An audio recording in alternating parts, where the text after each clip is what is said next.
little bit dark, but I just kind of woke up. So my first thing I do is take Nevaeh out to potty. So now look, she's all relieved. What a life, huh? What a life. But anyways,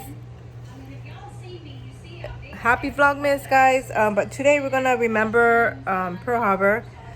December 7th, 1941 is when they bombed Pearl Harbor. So, excuse me. Hold on, let me open the curtains a little bit. Is it scarier now, huh? Well, I think because, you know, my hair, sorry, I just jumped to another subject, but I keep like going like this with my hair. That's probably why the dye comes out really fast. That's what I came to the conclusion of, because it's all over my hands sometimes. But anyways, December 7th, 1941 is when they bombed Pearl Harbor, and I would like to just take this video to remember Pearl Harbor. I did some videos back 3 years ago. I think we went to visit Pearl Harbor, me and my niece. So I'm gonna just put in some clips in this video so you guys, I can share that with you guys. It's a part of history. It's interesting, and I want to go back to go and visit again because I didn't get to go. So they have the US, they have the memorial, right? The Arizona Memorial, and when I went, it was closed, I guess. Maybe they were doing construction, but I wasn't able to go on to the memorial. I just was on the boat that just passed by to just look. So I got ripped off now. But I can always go back. And then I have some of the USS BOWFIN. That's another submarine that is now a museum. But I forgot what I was gonna say. I was just talking to you guys. Cheers. Oh yeah, I'm all over the place. But anyways, yeah, I'm gonna put in some clips here. Hope you guys enjoy that. Oh yeah, so my mom was born during that time, December 13th, so it's her birthday almost.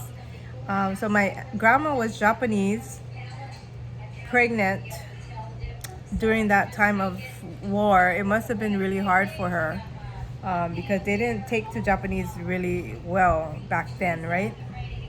But my grandma's Okinawan, but that's still Japanese, I think. I just say Japanese, but we're Okinawan. But yeah, so just imagine my grandma, poor lady. I never got to meet my grandma. She passed away when my mom was 7. So I never had a grandma, actually. I didn't have a grandma growing up. And my grandma was in Puerto Rico, so I didn't really know or have any grandma. So I got ripped off again. But anyways, yeah. So we're gonna probably celebrate my mom's birthday too next week. So stay tuned for that. They got a beach house, so I can show you guys around there. But anyways, yeah, stay tuned for the clips. Within the next 20-30 minutes, we're expecting hence safety call was made that we can't dock at the Arizona. To compensate for that, what we are going to do is just take a harbor tour or a boat ride, and we will pass as close as possible to the Arizona. And we will also get to a place where you would normally not get to if you were going out to the Arizona, and that is right below the USS Missouri, that battleship that you see out there. So you're going to be right below that. It doesn't really matter what side of the boat you're sitting on.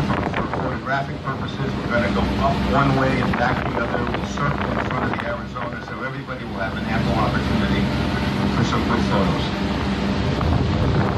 If you have any questions, please sound off. I'm going to tell you a bit about the harbor and the Arizona and the Missouri as we approach it. The first thing, by the way, that you'll see, that the people on the starboard side or the right side of the boat will see first, are what they call mooring keys. These are the big white concrete structures that are up to the front here now, and probably to the second one. Again, you people on the port side will be visible very shortly.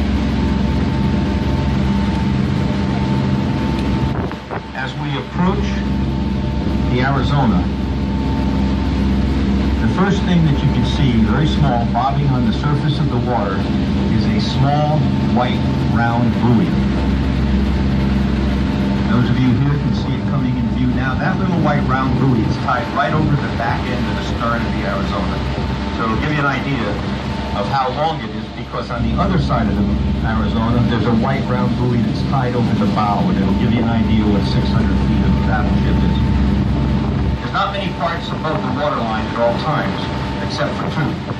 You see the big rusted piece protruding from the water here. That's the remnants from gun turret number 3. And if you look below the flagpole, you'll see a rusted piece of the main mast that was cut off. Those are the only two parts of the Arizona that are always above the waterline. Some other parts are, but it depends on tide, and right now the tide's too high to see it. This is the white round buoy that's tied over the bow. For those of you who saw it, there was a mooring key on the right side of the memorial that said USS Arizona. This one says USS Vestal. That means the Arizona was tied inboard to those two keys. The Vestal was outboard, tied to the Arizona. The next two you see, the battleship Tennessee was inboard. The battleship West Virginia was outboard of the Tennessee. As we approach the dock here with the Missouri, you can visualize the USS Maryland battleship being inboard and the Oklahoma being outboard. The USS Missouri was the last battleship the United States ever commissioned. But that's not why it's here.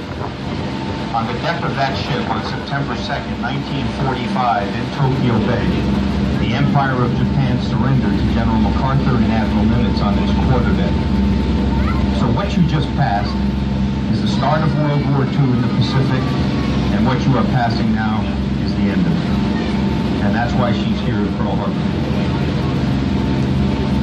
After the war, the Navy wanted to have the USS Honolulu, which was a cruiser, be the ship on which the surrender agreement was signed. But if you remember back then who was president, President Truman, from Missouri, hence the Missouri got the honor.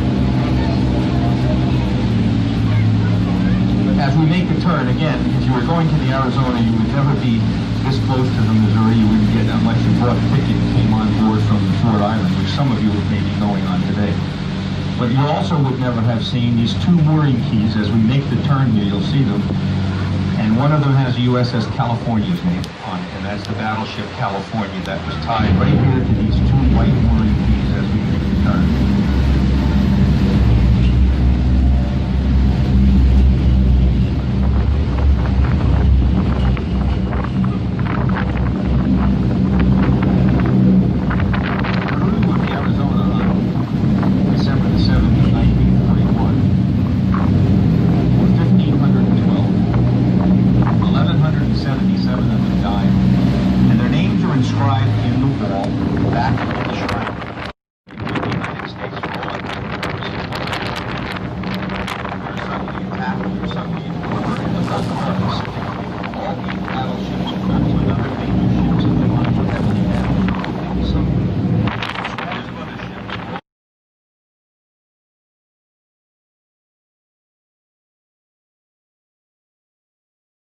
Yay, so I survived.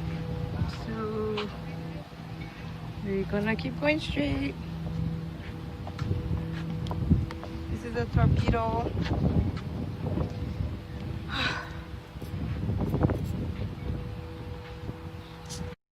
Oh, you seen the video? Yeah, I was watching some of it. Called the Pearl Harbor Avenger. Okay, you mind? You're on my video? Okay.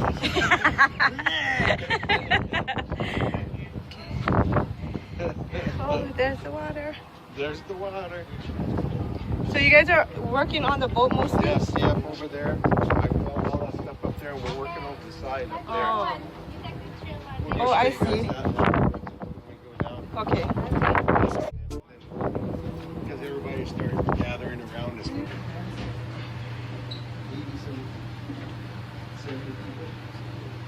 70 people on this submarine? Wow.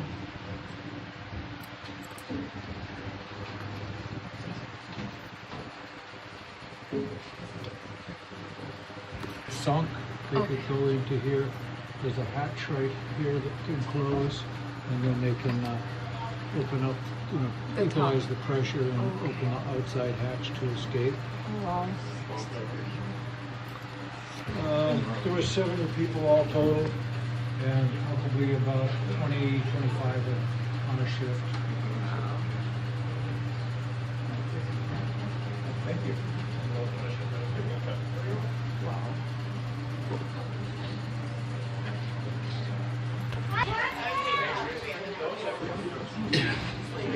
Sleep over the So this is all the torpedoes. Oh, she almost dropped her camera. And then I guess 16 people sleep in this small area. Wow. And what is that for? Their lockers. Oh, they're lockers. Wow. Look at that. So this is the USS BOWFIN submarine. And there's a torpedo. Interesting. Officer's bed and shower. Oh, this is the shower. Wow. For the officers, not just anyone. So the other guys didn't have no shower? Yes. Oh, okay. Oh, wow. That's neat. Cool, The yeah. water line goes in here, you wash, and then you Oh, clean wow. it up, and it goes down into To the water. the sewer.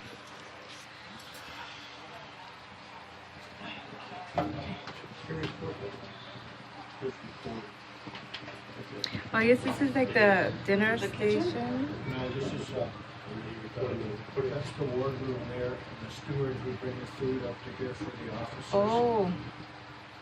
Were there many officers on one of these? And then underneath us was 124 lead-acid batteries. It was also known as forward battery. And this station is for the officers? Yes. Okay. 3 junior officers here. Wow. Right, yeah? Mhm. Everything is so tiny here. It's like a tiny home. So there's more bed space here.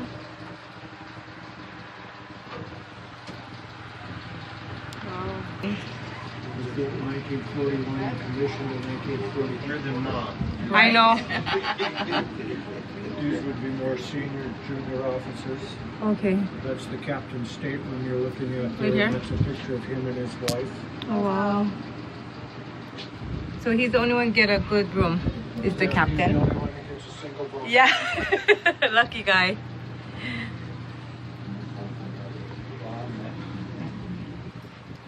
So all of these are officers, yeah? Yes. Going back this way. Until you There get is a lot, yeah, on here. There's a lot of 15. It's the safe. And these keys are, These are the real junior officers, because you can see they got 5 bunks in oh here. yeah. And what are those, like the, oh look, the typewriter. Keys to everybody's locker and every place that they have a key. Oh, that's neat. How old is this typewriter? 1940s? Yes, yes. Wow, that's cool. Yeah. That's neat. Okay, so we're gonna go to another puka. That means hole. Control room.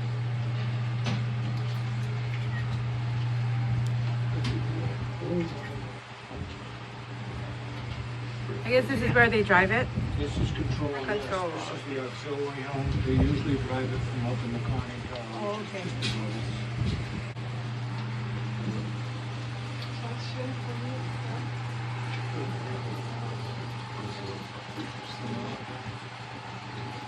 Right below us is the pump house. Air conditioning and Are they down there? hydraulic pumps and all that Oh, stuff. okay.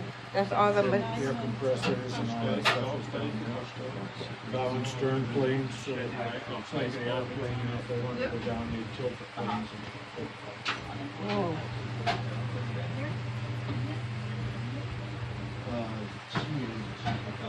Alrighty guys, I really hope you guys enjoyed that video of remembering Pearl Harbor. I think it's been 79 years, I want to say 79 years since they bombed Pearl Harbor. So yeah, just a recap. Wanted to share that with you guys, and I shall see you guys in my next video tomorrow. Bye.